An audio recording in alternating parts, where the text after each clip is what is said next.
Tout d'abord, vous trouverez les paramètres du logiciel dans le coin supérieur droit de la page d'accueil. Cliquez ici pour y accéder. Sélectionnez « Général » pour choisir la langue souhaitée, configurez la fonction de la touche M du scanner et activez ou désactivez la fenêtre contextuelle de dénomination du projet, entre autres options.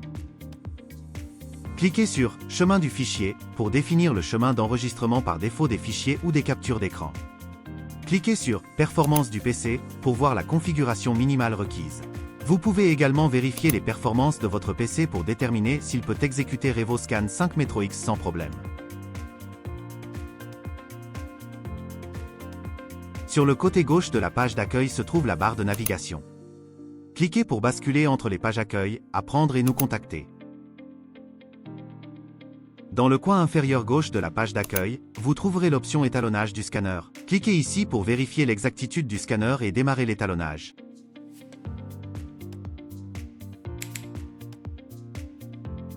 Après avoir connecté avec succès le scanner, cliquez sur « Nouveau projet » sur la page d'accueil pour accéder à l'interface du projet. Le logiciel utilise par défaut la scan par marqueur, mais vous pouvez passer à la scan des caractéristiques en fonction de vos besoins et des objets concernés. Sur le côté gauche de l'interface du projet, vous trouverez les fenêtres d'aperçu de la caméra qui changent en fonction des modes suivants sélectionnés.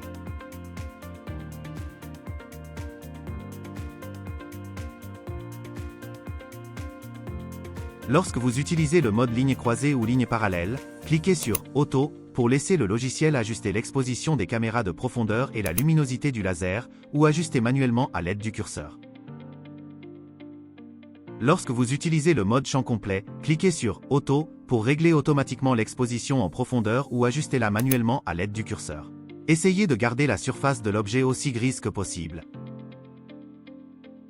Le bouton d'orientation à 90 degrés de l'appareil photo se trouve dans le coin supérieur droit de la fenêtre d'aperçu. Lorsque vous utilisez le scanner en orientation paysage, cliquez dessus pour modifier l'orientation de l'aperçu de l'appareil photo et de l'affichage de l'image numérisée. Lorsque vous utilisez le mode plateau tournant auto, il existe deux fenêtres d'aperçu de la caméra. Dans l'aperçu de la caméra de profondeur, cliquez sur « Auto » pour régler automatiquement l'exposition de profondeur ou ajuster-la manuellement avec le curseur. Essayez de garder la surface de l'objet aussi grise que possible. L'activation d'une scan en couleur permet le réglage automatique ou manuel de l'exposition et de la balance des blancs de la caméra RVB. La fenêtre d'aperçu principale est située au centre de l'interface du projet. Elle vous permet de visualiser la capture de données en temps réel pendant la numérisation. L'indicateur de distance de scan sur la droite indique si la distance entre le scanner et l'objet est optimale. Il est recommandé que la barre reste aussi verte que possible pendant un scan. Après un scan en couleur, vous pouvez basculer entre les données de scan couleur et non couleur dans le coin supérieur droit de la fenêtre d'aperçu centrale. Vous pouvez voir la fréquence d'image du scanner sur le côté droit de l'interface du projet. En dessous se trouvent les commandes de scanning, telles que le démarrage, la pause, etc. Les paramètres de scan se trouvent sous les commandes. Le premier est le mode de scan, qui peut être défini selon les besoins.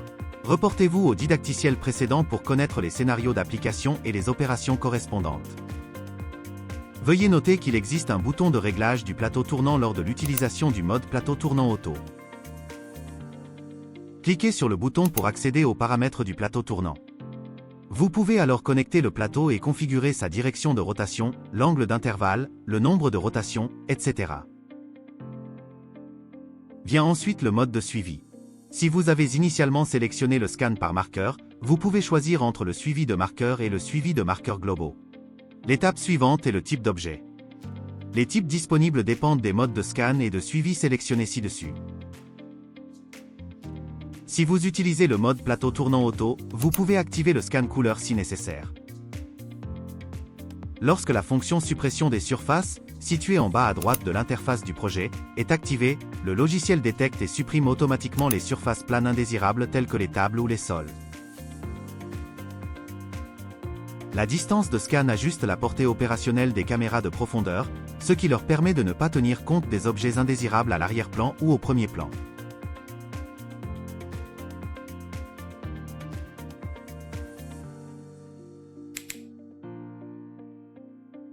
Une fois la numérisation terminée, accédez à l'interface de post-traitement. Utilisez la barre d'onglet en haut pour éditer le modèle. Vous pouvez utiliser l'option édition en un clic. Appuyez sur le bouton Appliquer, puis le système achèvera automatiquement la fusion des nuages de points, le maillage et le cartographier des textures, si un scan couleur a été effectué. Cliquez sur le bouton Annuler pour annuler l'opération. Vous pouvez également modifier manuellement le modèle étape par étape, en suivant l'ordre de fusion des nuages de points, de maillage et de cartographier des textures. Dans Fusion, vous pouvez modifier la distance entre les points en fonction de vos besoins et éliminer les marqueurs du nuage de points. Lors de la fusion, les données brutes du nuage de points sont combinées en un modèle complet de nuage de points. Après la fusion, vous pouvez utiliser des outils d'édition de nuages de points supplémentaires pour améliorer et optimiser le modèle.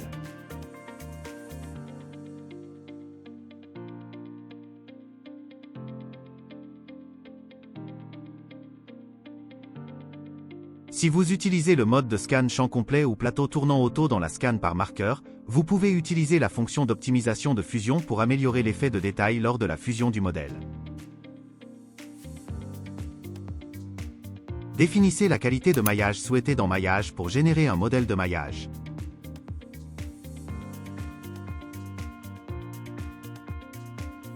Utilisez ensuite les outils d'édition pour affiner les détails.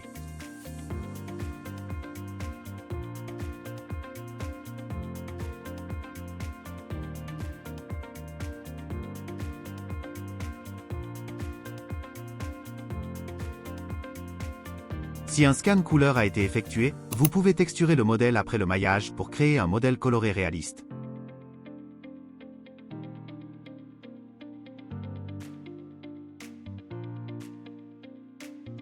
Le panneau du modèle se trouve sur le côté gauche de l'interface de post-traitement.